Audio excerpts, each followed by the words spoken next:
मुस्तफा करीम रऊफ रहीम सल्लल्लाहु अलैहि वसल्लम फरमाते हैं माह रमजान को सारे महीनों पर ऐसी फजीलत है जैसे मुझ मोहम्मद को तमाम मखलूक पर फजीलत हासिल है। मेरे आका फरमाते हैं माह रमजान शरीफ में अगर तुम एक नेकी करते हो तो अल्लाह तुम्हें 70 का सवाब अता करता है, और तुम्हारा खुलूस बढ़ जाता है तो अल्लाह तुम्हें एक नेकी का 1000 अता करता है, इखलास और बढ़ता है तो अल्लाह एक नेकी पर तुम्हें बेहिसाब सवाब अता करता है, उसका कोई हिसाब ही नहीं होता। आका करीम रऊफुर रहीम सल्लल्लाहु अलैहि वसल्लम फरमाते हैं ये माह रमजान क्या है। अल्लाह के महबूब मुस्तफा करीम सल्लल्लाहु अलैहि वसल्लम माह रमजान शरीफ के रोजों की अहमियत बयान करते हुए फरमाते हैं कि माह रमजान शरीफ का एक रोजा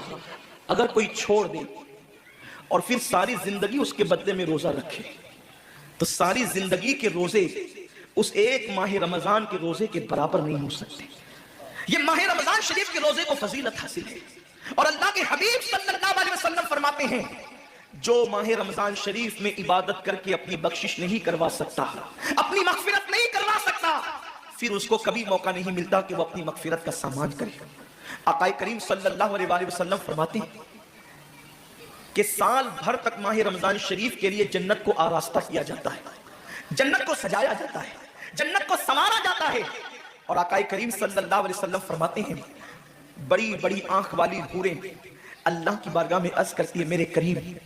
हमें उनकी दुल्हन बनाना जो माह रमजान शरीफ में तेरी इबादत करते हैं, हमें उनके निकाह में देना जो माह रमजान शरीफ की रातों को जग करके तुझे मनाने की कोशिश करते हैं।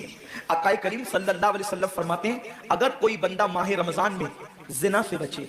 शराब से बचे, झूठ से बचे, किसी को तोहमत लगाने से बचे और माह रमजान शरीफ का एहतराम करते हुए गुनाहों से बचे तो अल्लाह तबारक व तआला हर रात के बदले, रमजान शरीफ की हर रात के बदले 100 हूरों के साथ उसका निकाह फरमाएगा। यानी 30 रातें हैं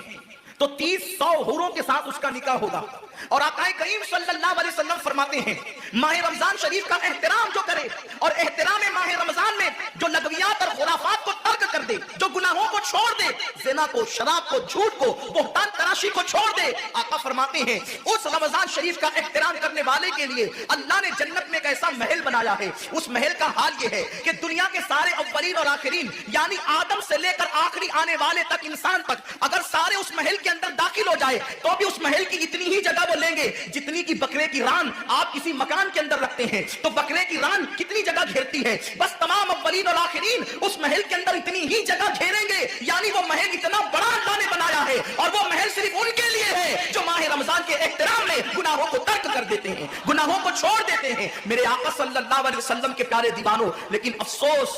हम और दिनों की तरह माह रमजान